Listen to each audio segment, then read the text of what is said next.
هر موقع که سختی دیدی حتما امام زمان را صدا بزن 3 بار. حتما امام زمان را صدا بزن 3 بار. من روزانه 100 بار صدا میزدم. یگانه نقیوا هستم از کشور جمهوری آذربایجان. من در پایتخت آذربایجان در یک خانواده ثروتمند متولد شدم.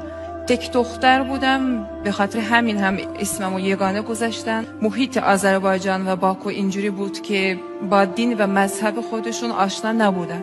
به اسم شیعه بودیم، به خاطر اینکه ما اجدادمون با ایرانی‌ها یکی و خاکمون یکی بوده. شما تصور کنید آدم در یه خانواده بزرگ باشه، تک دختر باشه، بعد ثروتمند باشه، همه چیز داشته باشه.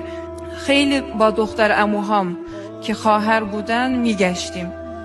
اهل رقص و اهل آرایش و اهل بگو بخند و خوشگذرانی و حتی هر کاری که از دستمون می اومد انجام میدادیم فقط به خاطر اینکه خوشگذرانی داشته باشیم. یه روز بابام گفته که ما یه خونه بزرگ میسازیم، خونه ویلایی. در ورودی شهر باکو یه محله بود که پولدارا اونجا زندگی میکردن. اونجا که ما رفتیم، بابام درسته که دین و مذهب رو نمیشناخت ولی اهل مهمونی بود. اون موقع بابام یه مهمونی خیلی قشنگ تشکیل داد. متاسفانه تو مهمونهای ما شراب هم بود، گوشت خوک هم بود و ذبح اسلامی اونجا تو بازار کم پیدا هست. در این مهمونی یه خانواده بود که خانم قیافش خیلی فرق داشت از همه، یعنی محجبه بود ایشون. من اولین بار بود که چنین شخصی دیده بودم که مثلا لباسش کامل بود و اصلا از سفره ما هیچی نمیخورد. برای من تعجب آور بود. اون موقع هم من نزدیک شدم به اون خانم، گفتم که شما چرا نمیخورید؟ چون در کشور ما اگر از غذای صاحب خونه مهمون نخوره یه جوری بی احترامی یا نپسندیده اینجوری.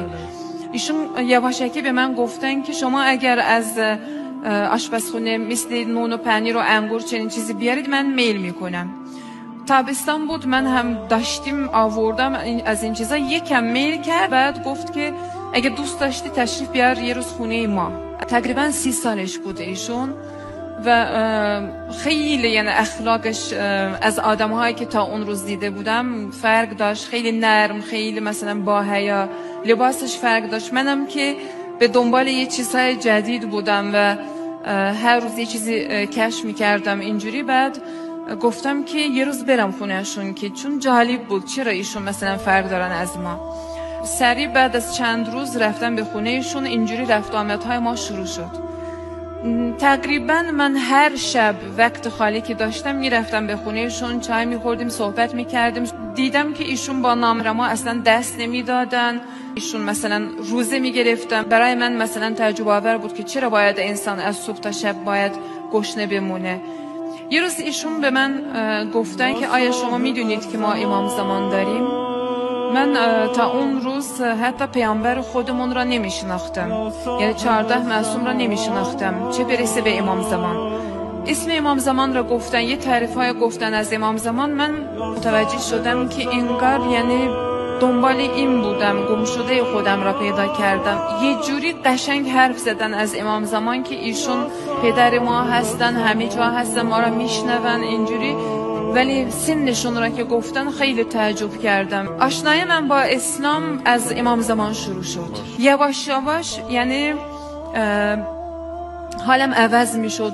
یه روز نماز گفتن میخوای یاد بگیره. 2 ماه طول کشید که من نماز را پنهانی یاد گرفتم. بعد روزه یاد دادم به من. ولی کار رسید به حجاب. خب بالاخره نماز، روزه، اعتقاد اینا مثلا میشه پنهان کرد، ولی حجاب دیگه قیافه عوض میشه، انسان نمیتونه پنهان کنه. و خودم را آماده کردم. تقریبا 1-2 ماه طول کشید و تصمیم گرفتم که محجبه بشم. رفتم مانتو با روسری تهیه کردم، یه جشن کوچیک گرفتم و اسم منو اون روز عوض کردم، گفتن کوثر. 1-2 ماه اینجوری نقشه کشیدم که خانواده به خبر نشن. موقع ورودی مانتو با روسری در می آوردم و موقع خروجی سری می پوشیدم. ولی بالاخره متاسفانه همه جای جهان همسایه های فضولی هستن و ما هم یه همسایه فضولی داشتیم که همیشه چشمشو مثلا میانداخت، زوم میکرد به من. شو میرم بعد از رفتن من به مادرم گفتن که دختره چی شده، چرا عوض شده. از اون روز دیگه این همسایه فضولی باعث شد که واویلای من شروع شد و سختی های من شروع شد. زجر میکشیدم، یعنی شکنجه میشدم، فحش میشنیدم. شدیدترین شکنجه ها را از طرف پدرم، مادرم و 2 تا برادرم دیدم. خدا گناهان ایشون را ببخشه. مادرم موقع برگشت میخواستم به خونه برگردم، دیدم دم در وایستاده، دستش یک کلید آهنی و عصبانی منو حسابی کتک زد اون روز. اولین کتکی که برای اسلام خوردم به خاطر حجابم بود و از طرف مادرم. با کلید به سرم آنقدر زده بود که سرم ورم شده بود و ایشون متوجه شدن که این همسایه اثر میذاره، قطع کردن ارتباط من با ایشون و اصلا ممنوع کردن و کار به جای رسید که واقعا یعنی 2-3 ماه من حبس خونگی داشتم. روزانه منو ساعتشو میدونستم که شب همشون که برگردن موقع کتک خوردن من هست و الان خودم مثلا فکر میکنم که چجوری من تحمل کردم. واقعا اهل بیت منو یاری کرد، چون اون خانم به من یاد داده بود که هر موقع که سختی دیدی حتما امام زمان را صدا بزن 3 بار. خود امام زمان گفته. گفتم چجوری صدا بزنم؟ ایشون گفتن که یا ابا صالح المهدی ادریکنی، اینجوری 3 بار صدا زن. من روزانه 100 بار صدا می زدم. یعنی دقیقا شما فکر کنید که شما تنها هستید در اوج لختی، فقط شما پوشش کامل دارید و بین عزیزانتون شما هیچ عزیزی ندارین غیر امام زمان. من واقعا با هر بار که به من مثلا مجنون، دیوونه میگفتن به فکر پیامبر میافتادم. هر بار که مثلا کتک میخوردم به فکر حضرت زینب، حضرت رقیه میافتادم.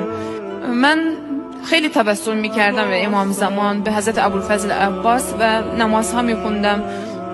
یه شب به من الهام شد، یعنی انگار کسی به من گفت که کوثر چرا تقیه نمی کنی؟ تقیه را شروع کردم از اون شب. فرداش رفتم به مادرم گفتم که دیگه هر جوری که شما دوست دارید من مثلا انجام میدم و اون موقع دیگه تقیه که به ذهنم رسید تقیه را شروع کردم. گفتم از تو حرکت، از خدا برکت و تقیه را شروع کردم.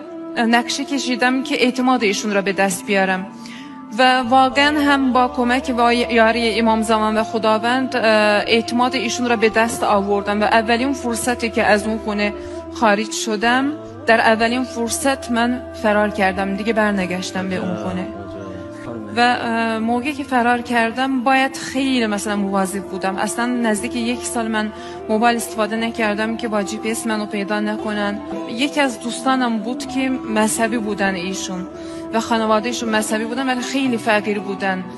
رفتم به خونه ایشون، مادرشون به من اجازه داده بودن موقتا که من پنهان بشم، چون پلیس هم دنبال من بود و خانواده من دنبال من بود. این دفعه اگه به دستشون می افتادم دیگه میدونستم که یعنی زنده نمیمونم. بالاخره یک روز از دوستانمون اومد گفت که ما یه خبر خوش داریم برای شما. چه خبر خوش؟ گفتن که ما میخوایم بریم جمهوری اسلامی ایران، معرف اسلام را یاد بگیریم اونجا، شهر قم. به من گفتن که هجرت برای شما واجبه. به خاطر همین من قبول کردم. از طریق اینترنت ما فرم پر کردیم، کوتاه مدت ما را قبول کردن، ما راهی قم شدیم. خیلی استراب داشتم به خاطر اینکه دوستان گفتن که بابات پولدار، ممکنه به مرز سفارش بده که شما مثلا نتونید رد بشید. اون موقع نزدیک شدیم به مرز آستارا. دوستانم گفتن که آیی و جعلنا من بین ایدیهم سدا و جعلنا من بین ایدیهم سدا و من خلفهم سدا فأغشیناهم فهم لا